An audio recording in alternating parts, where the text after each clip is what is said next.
சமூக அறிவியல் term 2 3rd standard lesson 3 மாவட்ட நிர்வாகம். காவேரின்ற பொண்ணு வந்து அவங்க அப்பா கூட வீட்டில் நியூஸ் பார்க்குறாங்க. அப்போ அவங்க அப்பா என்ன சொல்கிறாங்க அப்படின்னா, இது மாதிரி மாவட்ட ஆட்சியர் வந்து ஸ்கூலுக்கெலாம் லீவ் விட்டுருக்காங்க, கனமழைன்றதுனால அடுத்த அனௌன்ஸ்மெண்ட் வர்ற வரையும் ஸ்கூல் லீவ் தான் அப்படின்னு சொல்லிட்டு அப்பா சொல்கிறாங்க. சொன்ன உடனே காவேரி வந்து ஸ்கூலுக்கு லீவா, ரொம்ப ஜாலி அப்படின்னு சொல்லிட்டு டான்ஸ் ஆடுறாங்க. மாவட்ட ஆட்சியர்னா யாரு அப்படின்னு சொல்லிட்டு கேட்குறாங்க. அப்போ அப்பா சொல்றாங்க, மாவட்ட ஆட்சியர் என்பவர் மாவட்ட நிர்வாகத்தின் தலைமை பொறுப்பில் உள்ளவர். ஒரு மாவட்ட நிர்வாகம் முறையாகவும் அமைதியாகவும் செயல்பட காரணமானவர் அப்படின்னு கலெக்டரை பத்தி சொல்றாங்க. அவர் மட்டுமே எல்லாத்தையும் பார்த்துப்பாரா அப்படின்னா கிடையாது. அவங்களுக்கு அசிஸ்ட் பண்ணுறதுக்கு நிறைய டிபார்ட்மெண்ட் ஹெட்ஸ் இருப்பாங்க. என்னென்ன டிபார்ட்மெண்ட் அப்படின்னா, மருத்துவ அலுவலர், காவல்துறை கண்காணிப்பாளர், மாவட்ட வன அலுவலர், முதன்மை கல்வி அலுவலர், வருவாய் கோட்டாட்சியர், இவங்கெல்லாம் வந்து மாவட்ட ஆட்சியருக்கு உதவி பண்ணுவாங்க மாவட்ட நிர்வாகத்தில்.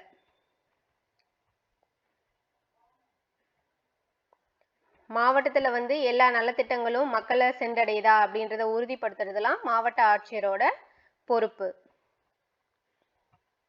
மருத்துவ அலுவலர்கள் என்ன பண்ணுவாங்க அப்படின்னா, மருத்துவ அலுவலர்கள் வந்து அரசு மருத்துவமனைக்கு எல்லாமே அவங்க தான் பொறுப்பு.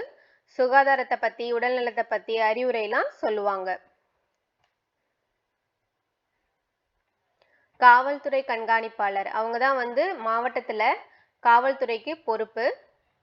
அவங்க வந்து மாவட்டத்தில் சட்டம் ஒழுங்குலாம் வந்து பராமரிக்கிறாங்க. அவருக்கு வந்து உதவியா ஆய்வாளர், துணை ஆய்வாளர் இவங்கெல்லாம் இருப்பாங்க.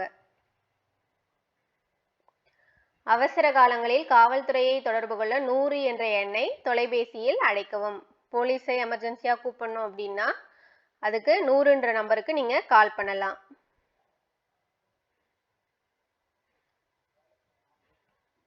விடுபட்ட இடங்களை குறிப்புகளை கொண்டு நிரப்புக. மாவட்டத்தின் நிர்வாக தலைமை யாரு? மாவட்ட ஆட்சியர் தான். மாவட்ட ஆட்சியர். சட்டம் மற்றும் ஒழுங்கை பாதுகாப்பவர் காவலர். உடல்நலம் குறித்து அறிவுரை வழங்குபவர் மருத்துவர். அறநெறிகளை போதிப்பவர் ஆசிரியர்.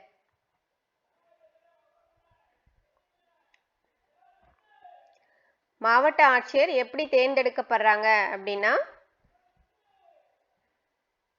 இந்திய ஆட்சிப்பணி IAS அதிகாரிகள் வந்து UPSC தேர்வு, மத்திய அரசு பணியாளர் தேர்வாணையம் மூலம் தேர்ந்தெடுக்கப்படுவர். இந்த இந்திய ஆட்சிப்பணி அதிகாரிகள் மாவட்ட ஆட்சியர்களாக நியமிக்கப்படுகிறார்கள். சென்ட்ரல் கவர்மெண்ட் வைக்கிற எக்ஸாம் தான் UPSC எக்ஸாம். அந்த எக்ஸாம் பாஸ் பண்ணா IAS ஆஃபீஸர்ஸ் வந்து டிஸ்ட்ரிக்ட் கலெக்டரா அப்பாயிண்ட் ஆவாங்க. மாவட்ட கல்வி அலுவலகம் மாவட்டத்தின் கல்வி மற்றும் நிர்வாகம் சார்ந்த நடவடிக்கைகளை மேற்பார்வையிடுகிறது. அதே மாதிரி சென்ட்ரல் லெவல்ல UPSC, ஸ்டேட் லெவல்ல TNPSC, Tamil Nadu public service commission, Tamil Nadu அரசு பணியாளர் தேர்வாணையம் வந்து மாநில பொது சேவை பணியாளர்களை நியமிக்கிறது. இந்த எக்ஸாம் பாஸ் பண்ணா ஸ்டேட் லெவல்ல வேலைக்கு போகலாம். மாவட்ட ஆட்சியரை பத்தி இன்னும் சொல்லணும் அப்படின்னா, அவர் வந்து மாவட்டத்தின் வருவாய்த்துறைக்கு தலைவர். சட்டம் ஒழுங்கை பாதுகாக்கிறதுக்கு வந்து காவல்துறை கண்காணிப்பாளர் வந்து மாவட்ட ஆட்சியருக்கு உதவி புரிவாங்க. அந்த டிஸ்ட்ரிக்ட் லெவல்ல, மாவட்ட லெவல்ல சட்டம் ஒழுங்கு எப்படி இருக்குன்ற விஷயத்தெல்லாம் வந்து கலெக்டருக்கு, மாவட்ட ஆட்சியருக்கு காவல்துறை கண்காணிப்பாளர் தான் அப்பப்போ சொல்லிட்டு இருப்பாங்க. அடுத்தது உள்ளாட்சி அமைப்புகளான மாவட்ட வாரியம், கிராம பஞ்சாயத்து, நகராட்சி குழுக்கள் இதையும் வந்து மாவட்ட ஆட்சியர் மேற்பார்வையிடுவார். இயற்கை பேரிடரின் போது தக்க நடவடிக்கைகள் எடுப்பார். இயற்கை பேரிடர்னா சுனாமி, அடுத்தது நிலநடுக்கம், அப்புறம் மழை பெஞ்சு வெள்ளம் வர்றது, இது எல்லாமே வந்து இயற்கை பேரிடர் தான். அந்த நேரத்தில் என்ன பண்ணணுன்றத மாவட்ட ஆட்சியர் முடிவு பண்ணுவார். அரசின் வளர்ச்சியில் முக்கிய பங்கு வகிப்பார். நலத்திட்டங்கள், கவர்மெண்ட்ல அனௌன்ஸ் பண்ற நலத்திட்டங்கள் எல்லாம் மக்களுக்கு போய் சென்றடையுதா அப்படின்றத உறுதிப்படுத்துவாரு. அடுத்தது கலை சொற்கள். நேச்சுரல் டிசாஸ்டர் இயற்கை பேரிடர், பர்சனல் பணியாளர்கள். சரியா தவறா எழுதுக. மாவட்ட ஆட்சியர் இயற்கை பேரிடரின் போது தக்க நடவடிக்கைகள் எடுப்பார். அது சரியா தவறா? சரிதான். மாவட்ட ஆட்சியர் உள்ளாட்சி அமைப்புகளை மேற்பார்வையிட மாட்டார். மேற்பார்வையிடுவார். ஆனா இங்க இடமாட்டார்னு கொடுத்திருக்காங்க. அதனால அது தவறு. காவல்துறை கண்காணிப்பாளர் திட்டங்கள் மக்களை சென்றடைவதை உறுதி செய்ய மாட்டார்.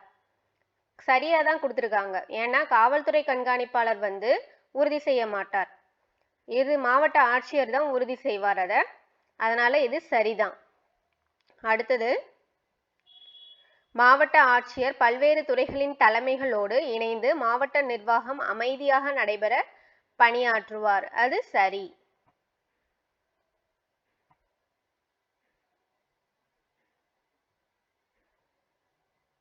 மீள்பார்வை. மாவட்ட ஆட்சியர் மாவட்ட நிர்வாகத்தின் தலைமை பொறுப்பு வகிப்பார். மாவட்டம் நன்கு செயல்பட மாவட்ட ஆட்சியர் பொறுப்பாளர் ஆவார். மாவட்ட நிர்வாகம் என்பது காவல்துறை, மருத்துவத்துறை, வனத்துறை மற்றும் கல்வித்துறை போன்றவற்றை உள்ளடக்கியதாகும். மாவட்ட ஆட்சியர் சட்டம் மற்றும் ஒழுங்கை பாதுகாக்க காவல்துறையின் உதவியை நாடுவார். இயற்கை பேரிடரின் போது மாவட்ட ஆட்சியர் தக்க நடவடிக்கைகள் எடுப்பார். மதிப்பீடு.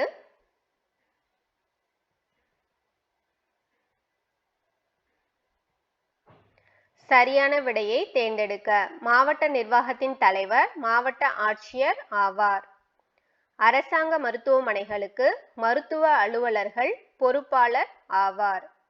காவல்துறை சட்டம் மற்றும் ஒழுங்கை பாதுகாக்கிறது.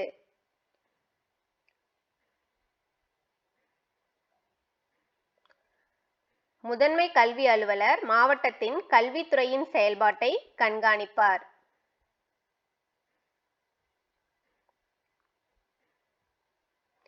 மாவட்டத்தில் சுகாதாரத்தை பேணுவதற்கு மருத்துவ அலுவலர் அறிவுரை வழங்குவார். சரியா தவறா என எழுதுக. மாவட்ட ஆட்சியர் UPSC நடத்தும் தேர்வுகள் மூலம் தேர்ந்தெடுக்கப்படுகிறார். அது சரிதான். ஆசிரியர் நலத்திட்டங்கள் மக்களை சென்றடைகிறதா என்பதனை கண்காணிப்பார். அது தவறு. ஆசிரியர் கிடையாது, மாவட்ட ஆட்சியர் தான் நலத்திட்டங்கள் மக்களை சென்றடையுதா அப்படின்றத கண்காணிப்பாங்க. முதன்மை கல்வி அலுவலர் கல்வித்துறையை கண்காணிப்பார். அது சரி. காவல் அலுவலர்கள் அரசாங்க மருத்துவமனைகளுக்கு பொறுப்பாளர்கள் ஆவர். தவறு. காவல் அலுவலர்கள் இல்ல, மருத்துவ அலுவலர்கள் தான் அரசாங்க மருத்துவமனைகளுக்கு பொறுப்பாளர்கள் ஆவர். அடுத்து, வனத்துறை அலுவலர் வனத்துறைக்கு பொறுப்பாளர் ஆவார். அது சரி. பின்வரும் வினாக்களுக்கு விடையளிக்க. மாவட்ட நிர்வாகத்தின் தலைமை யார்? மாவட்ட நிர்வாகத்தின் தலைமை யார்? மாவட்ட ஆட்சியர் தான் மாவட்ட நிர்வாகத்தின் தலைவர். மாவட்ட ஆட்சியர்கள் எவ்வாறு தேர்ந்தெடுக்கப்படுகின்றனர்? UPSC தேர்வின் மூலம் மாவட்ட ஆட்சியர்கள் தேர்ந்தெடுக்கப்படுகின்றனர். மாவட்டத்தில் உள்ள ஏதேனும் 3 துறைகளின் பெயர்களை எழுதுக. என்னென்ன துறை இருக்கு? கல்வித்துறை, மருத்துவத்துறை, வனத்துறை. மாவட்டத்தின் சட்டம் மற்றும் ஒழுங்கை யார் பாதுகாக்கிறார்கள்? காவல்துறை கண்காணிப்பாளர் தான் மாவட்டத்தின் சட்டம் மற்றும் ஒழுங்கை பாதுகாக்கிறார்கள். மருத்துவ அலுவலரை பற்றி எழுதுக. மாவட்டத்தில் உள்ள அரசு மருத்துவமனைக்கு பொறுப்பாவார். அப்புறம் மாவட்டத்தின் சுகாதார அறிவுரையெல்லாம் வந்து வழங்குவாங்க. மருத்துவ அலுவலர்கள் தான். இது 3rd லெசன் முடிஞ்சிருச்சு. நன்றி.